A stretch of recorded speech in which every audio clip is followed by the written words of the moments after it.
Opération communication dans le désert libyen. Les hommes du maréchal Haftar appellent à l'unité du pays. Tous unis, mais derrière lui. Au passage, ils exhibent leur puissance en faisant défiler leurs chars militaires, leurs défenses anti-aériennes et leurs soldats. 25 000 hommes à la solde de l'homme fort de l'Est libyen. Pourtant, à l'autre bout du pays, il existe un gouvernement légitime reconnu par la communauté internationale. Alors aujourd'hui, qui dirige la Libye ? «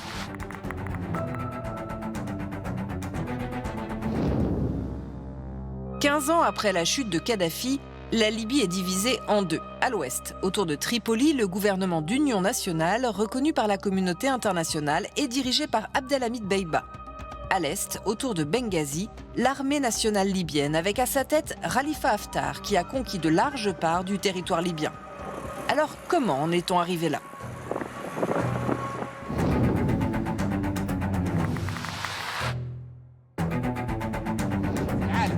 Retournons 15 ans en arrière. Il aura fallu une révolte populaire, une guerre civile et une intervention de l'OTAN pour faire tomber le colonel Gaddafi et 40 ans de règne sans partage.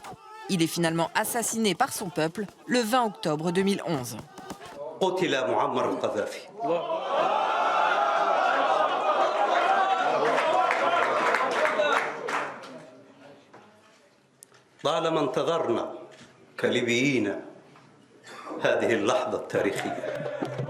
Le pays est en liesse, mais qui va désormais diriger la Libye ?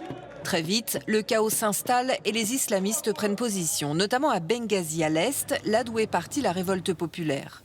Le gouvernement à Tripoli est dépassé, et c'est là qu'intervient Khalifa Haftar, un général de l'armée libyenne qui parvient à unir différentes milices pour venir à bout des islamistes. C'est chose faite en 2017. تزف إليك اليوم قواتك المسلحة. بشرى تحرير مدينة بنغازي من الإرهاب. Devenu maréchal en 2016, il consolide ses positions à l'Est au détriment du gouvernement national qui contrôle toujours la capitale. Fort de ses victoires militaires, le maréchal Haftar part à la conquête de l'Ouest en 2019, mais c'est un échec.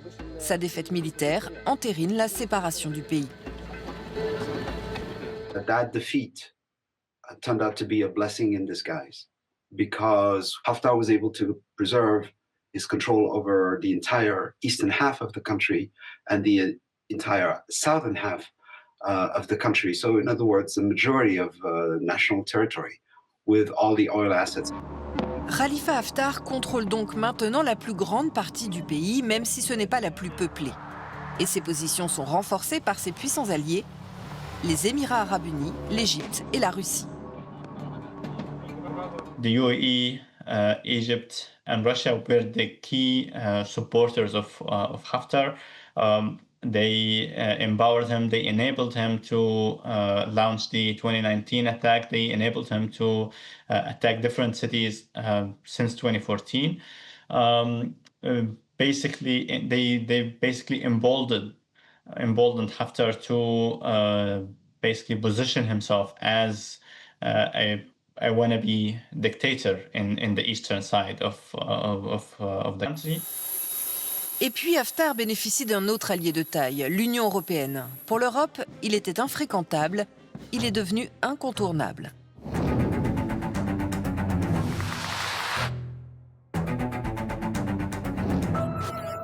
Entre la Libye et l'Europe, il y a la mer Méditerranée que des dizaines de milliers de migrants tentent de traverser chaque année.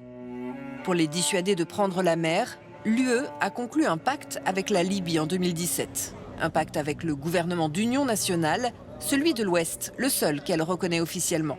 Elle lui a donné carte blanche pour intercepter les bateaux en mer. Mais l'année dernière, les arrivées en Crète depuis la côte est de la Libye ont quadruplé. Si bien que ces derniers mois, plusieurs pays, dont l'Italie, se sont rapprochés du maréchal Haftar. Because he controls big parts of the country, he controls the eastern coast.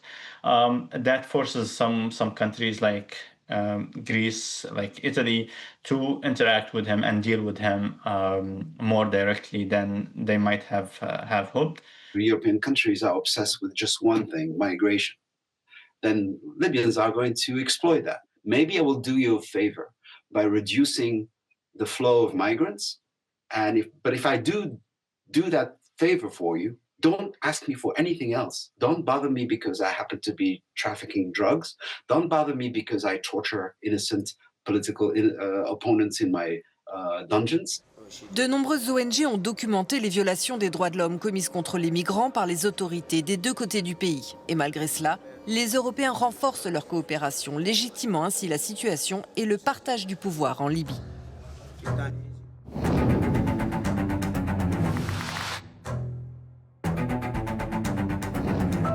On l'a vu, la Libye est coupée en deux et cette situation est en train de se normaliser. Aucun de ces deux leaders n'incarne la volonté du peuple puisqu'aucune élection présidentielle n'a pu se tenir dans le pays depuis la chute de Kadhafi.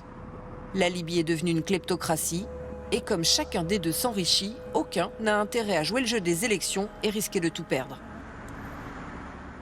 The levels of corruption that we're seeing today are unprecedented. We've never seen this level of meddling with the key resources of the state of the country, and I'm talking about basically the two main powers, the two main political actors, reaching directly and grabbing part of the basically big segment of the oil revenues. As a result, the public has been both sidelined, but also made to suffer the consequences of this corruption. I mean, as I said, service delivery is deteriorating. The economic situation has been very harsh on ordinary Libyans. Le maréchal Haftar a plus de 80 ans aujourd'hui. Ses apparitions publiques se font de plus en plus rares. Mais il prépare sa succession. Il a nommé son fils, Saddam, vice-commandant de l'armée nationale libyenne. Et dans les faits, aujourd'hui, c'est lui qui gouverne. Is this going to last automatically? Not necessarily, because a lot of the equilibrium that exists, particularly in eastern Libya, exists because the father is still technically alive. And there's a lot of historical legacy, a lot of symbolism, a lot of legitimacy vis-a-vis what happened in Benghazi, particularly during the war of 2014, 2017. A lot of that is not easily transmitted to the sons. Une nouvelle période d'incertitude pourrait donc s'ouvrir à l'Est.